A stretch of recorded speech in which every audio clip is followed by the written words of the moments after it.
Today's guest, Jayashree Bhopatkar, is a senior Japanese language teacher and instructor. Jayashree Tai has completed her BCom and MCom from BMC College, Pune, and MA in Japanese language from Tidak Maharashtra Vidyapit, Pune. She has also achieved various certifications like JLPT Level 1, JETRO Level 2, and Advanced Diploma in Japanese language. Currently, she is teaching Japanese language at Tidak Maharashtra Vidyapit for BA Japanese and Special Advanced Diploma in Japanese. Apart from teaching at university level, she provides coaching to the students appearing for Japanese language certification exams like JLPT. Jayashree Tai will guide us on various options for learning Japanese language and career opportunities available in this field. Hello, I am Jayashree Bhopatkar. Today I am here to discuss about various career options in languages. Languages, basically foreign languages. In Maharashtra, there are languages like Japanese, Spanish, German, Russian.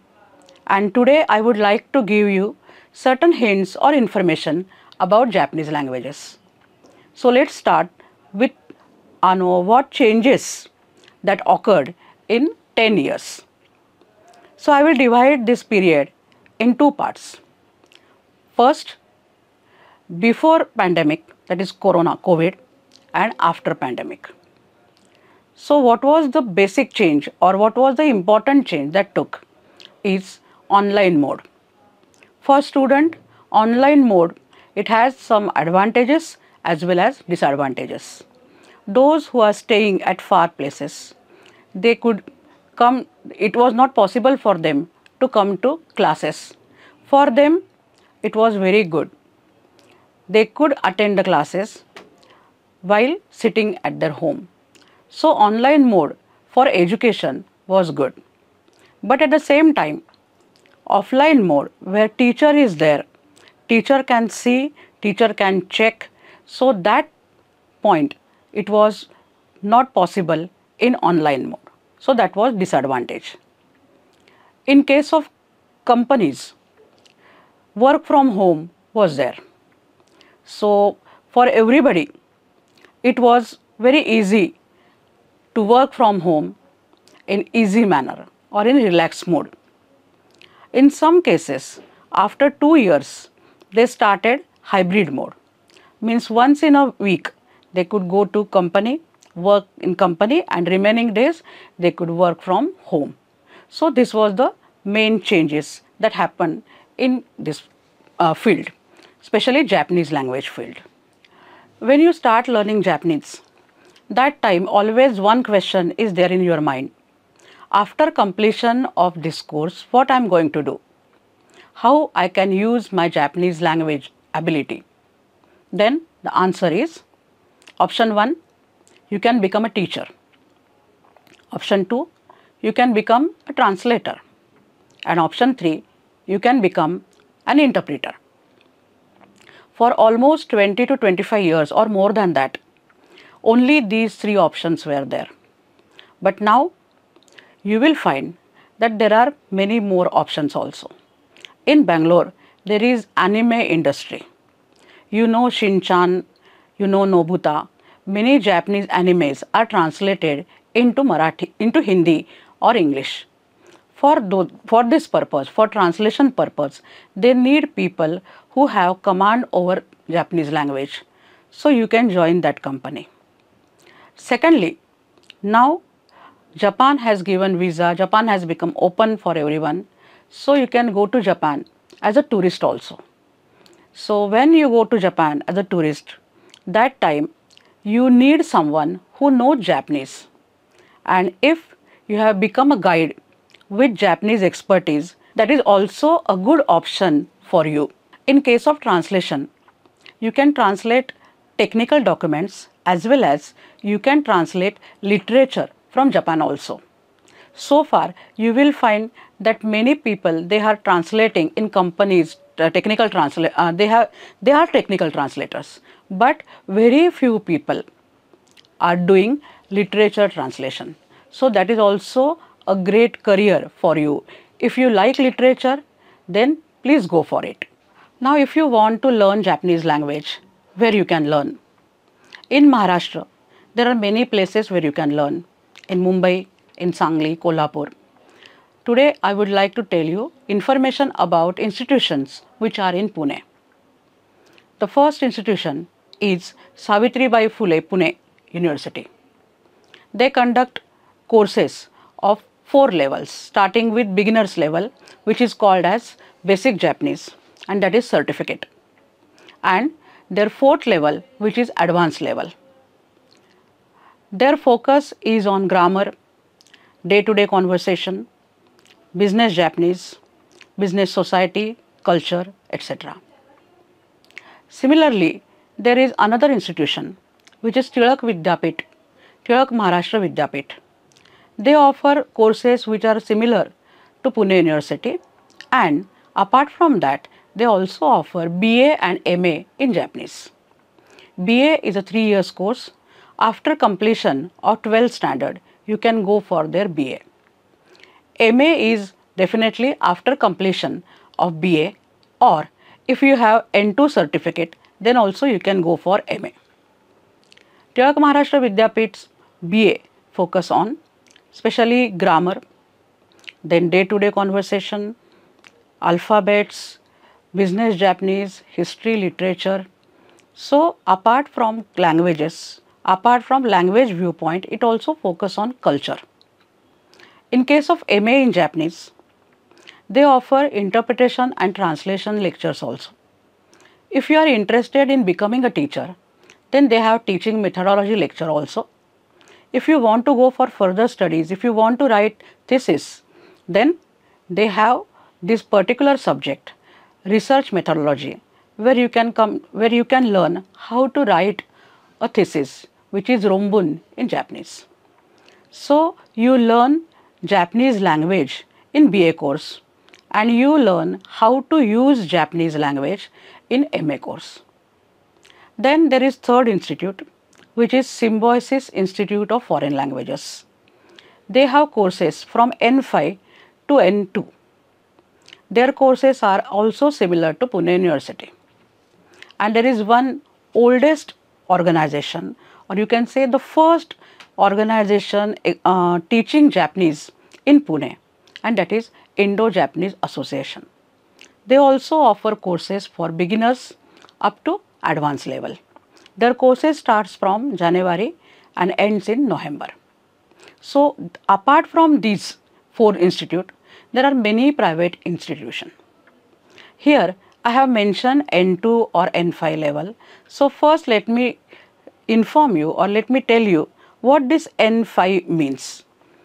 This is certification course of Japanese language conducted by Japan Foundation, Japan. They have total 5 levels starting from N5, which is beginners, and ends with N1, which is highest level. N1 level is same as native Japanese person's level. Means a person who has cleared N1 can read Japanese newspaper. He can speak fluently like a Japanese person. He can understand Japanese news as well as speeches, lectures, any other thing. So we start from N5, that is beginners level, and ends with N1, that is higher level.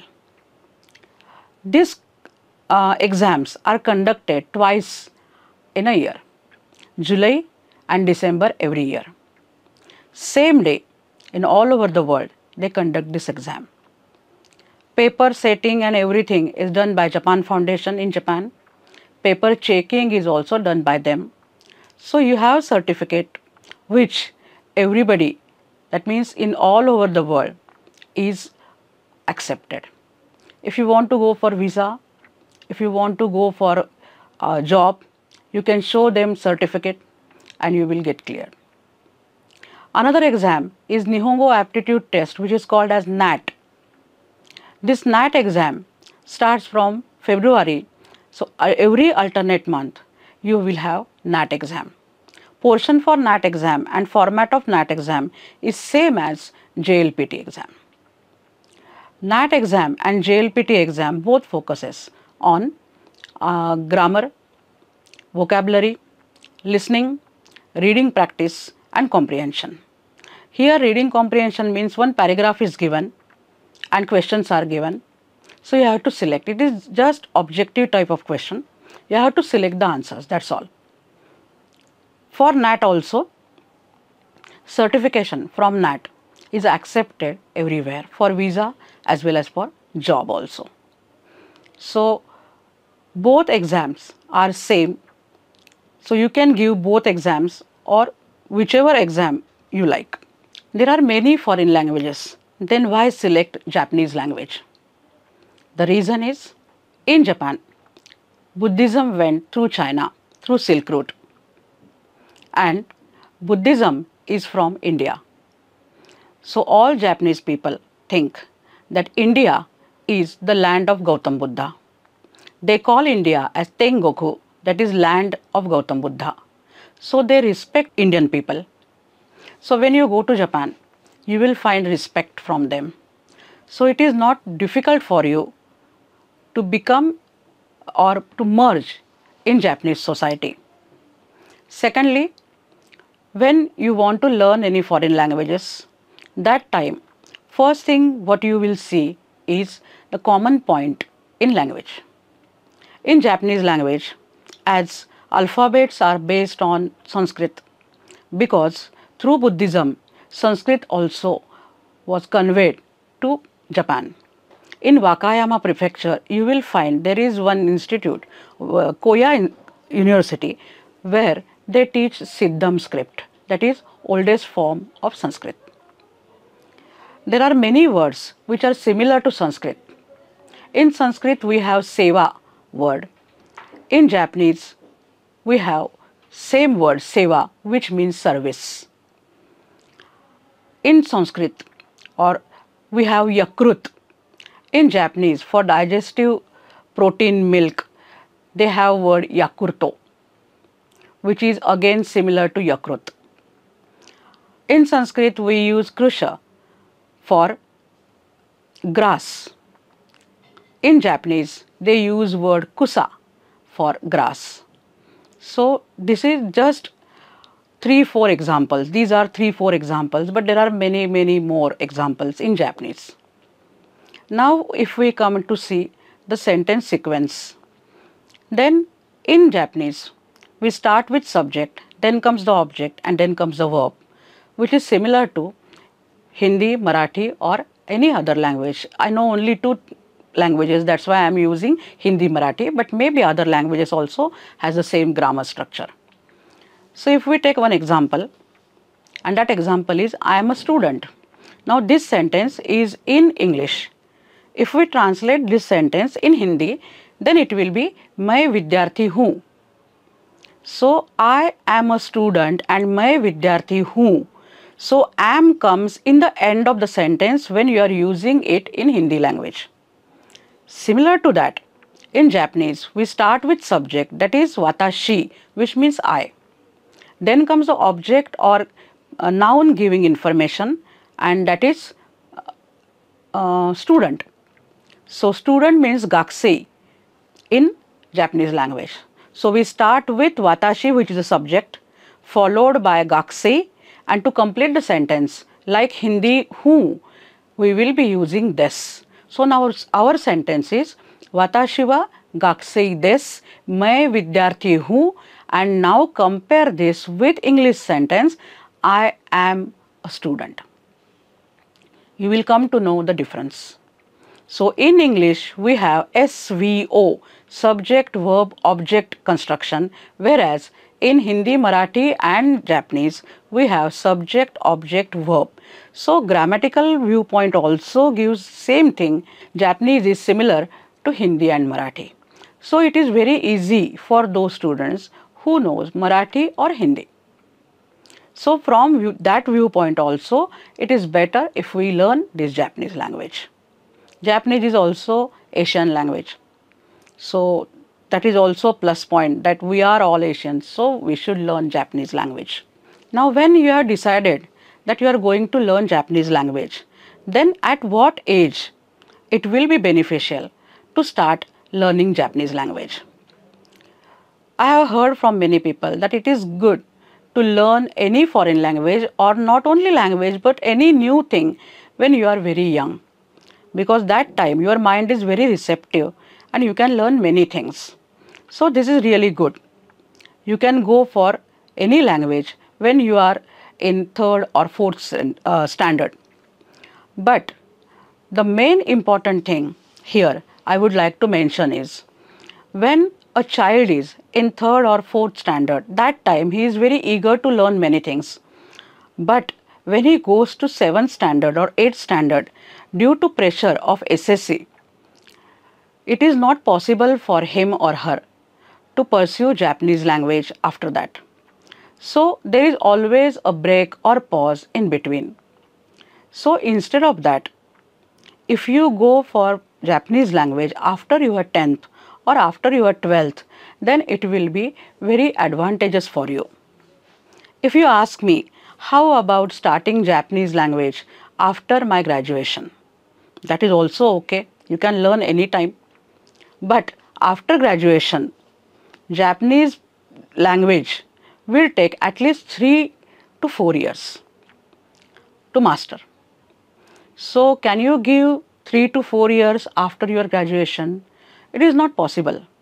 So I will suggest that it is better if you start after 10th or after 12th.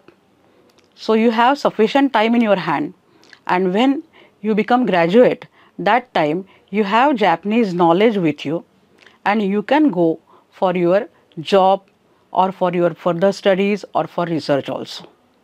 So from that viewpoint, if you are thinking from the viewpoint of career, then start learning Japanese after 10th or 12th. Definitely, if you are learning Japanese or if you want to learn Japanese from 8th standard, that time also it is okay.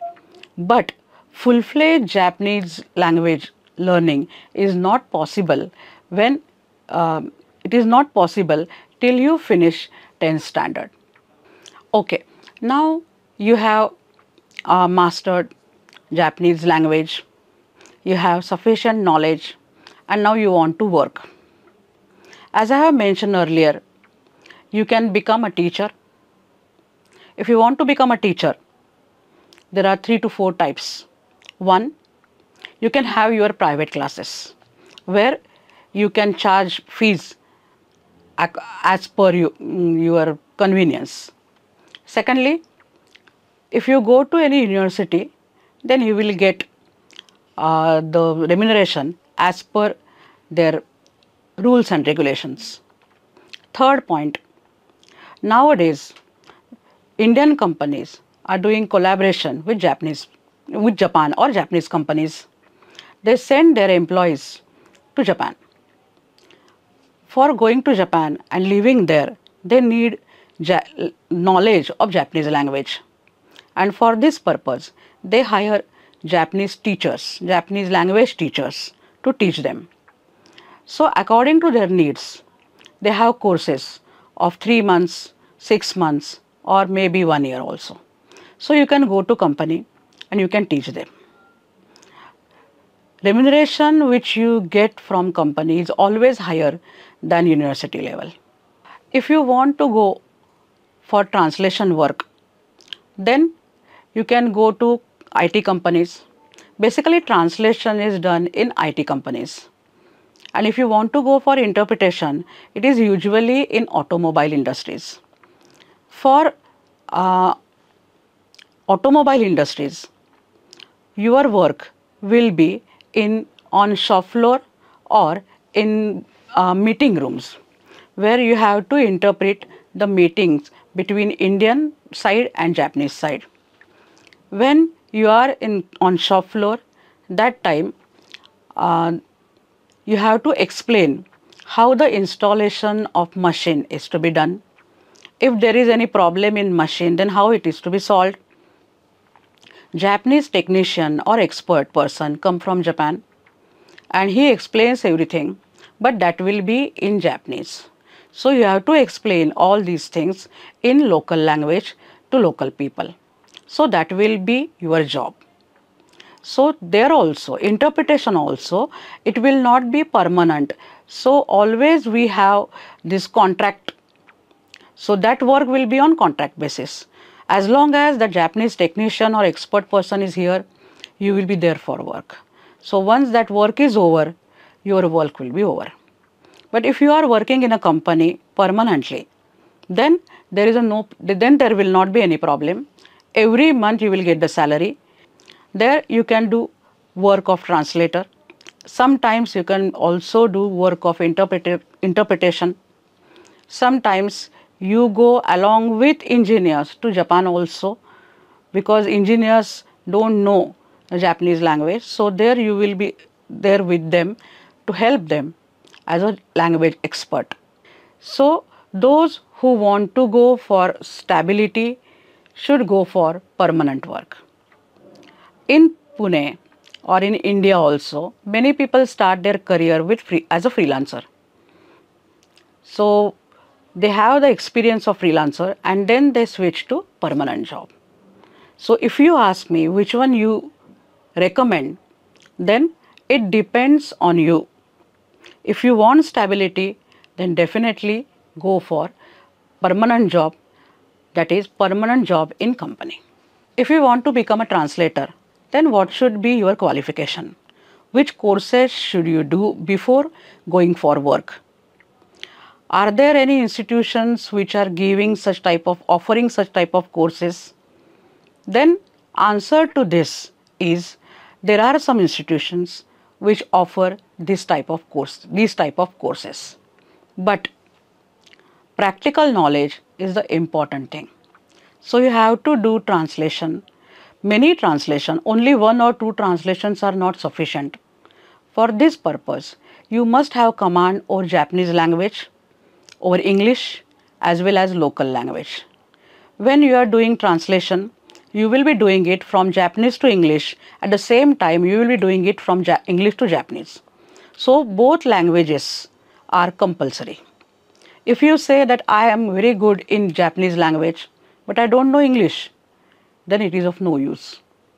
If you say I am very good in Japanese language, but I don't know local language, then how you are going to explain the things to local people? So for this purpose, you must know Japanese, you must know English and at least one local language. So when in 1980 or in 1990, people were doing translation, that time they were not using any tools. But due to progress of technology, due to advanced technology, now you can use many translation tools. Those tools are very important because when you are working in a team, it is not possible for everyone to follow the same pattern or to use the same word. But if you put that word in dictionary by using tools, then it becomes very easy to do translation with one particular team. Tools also help us in giving correct translation at very high speed or quickly. That quick word is very important. Nowadays, nobody wants that it takes 1 month or it takes 15 days for translation. Everybody wants translation to be done in 24 hours. And for this, tools are very important. But at the same time, I would like to say that we should not depend totally on tools. If you see the Google translation, Google gives you the correct word, but when it is translating, that particular sentence sometimes is very weird. So if you see the translation, you start laughing. And the reason behind that, Google knows the word but don't know where to put that word. And for that, human being or man's intelligence is very important. So you can depend, but I will say don't rely totally on technology or on tools. So person's human or personal touch is very important. So you can take help, but that tool cannot translate everything for you. While concluding, let me make clear that learning Japanese language is a very good option, but everything has plus point and minus point. So what is the minus point of Japanese language? Minus point in the sense it takes time to learn. In Japanese language, they have 3 scripts, so it takes little time. I can say that it takes 3 years to master Japanese language. Of course, 3 years is also not sufficient. You go on learning, you take 10 years, 20 years, 30 years, and then you become expert. But for career viewpoint, 3 years are sufficient. So if you have patience, then definitely go for Japanese language. As I mentioned earlier, Japanese language and Indian languages, there is a similarity. So it is very easy for us to learn. Indian person can speak English, Hindi and mother tongue. That means Indian person can speak 3 languages at a time. So for Indians, it is very easy to learn new language, even if it is a foreign language. So this is a positive thing. So patience is the important thing which you have to learn, which you have to think about when you are learning Japanese language. So if you have patience, then you have bright future in Japanese language career. I hope you like today's discussion and you will go for Japanese language. All the best for your future career. Thanks. Changes after pandemic. Online teaching mode. Beneficial for remote students. Career opportunities. As a teacher in private classes, teaching in university, teaching in a company. As translator for technical documents, literature. As translator in IT companies. As an interpreter for automobile industries, shop floor or meeting rooms. Anime industry, tourist guide, work on contract basis, work as freelancer. Education. From Savitribai Phule University, courses are available. There are 4 levels of courses. First level, certificate course of basic Japanese. Fourth level, advanced course. Syllabus based on grammar, day-to-day conversation, business Japanese, business society, culture, etc. In Tidak Maharashtra Vidyapit, the course is similar to Savitribai Phule Pune University. There are additional courses available like BA of 3 years and MA in Japanese. There are special lectures on interpretation and translation, teaching methodology and research methodology. Symbiosis Institute of Foreign Languages has course similar to Savitribai Phule Pune University. There are levels from N5 to N2. In Indo-Japanese Association, which is the oldest association in Pune, there are courses available similar to Savitribai Phule Pune University. There are levels from N5 to N2. There is certification exam conducted by Japan Foundation, Japan. Exam conducted twice a year. This exam is conducted twice a year in July and in December. The exams are conducted on same day all over the world. Paper setting and paper checking is done by Japan Foundation, Japan. Levels from N5 to N1 are available. N5 is the basic level, N1 is the advanced level.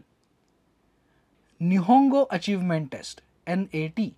It is similar to JLPT exam.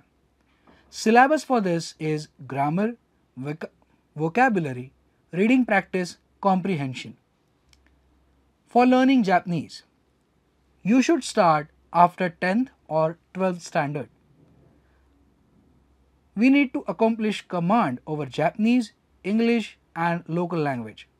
We need to acquire research, knowledge and patience.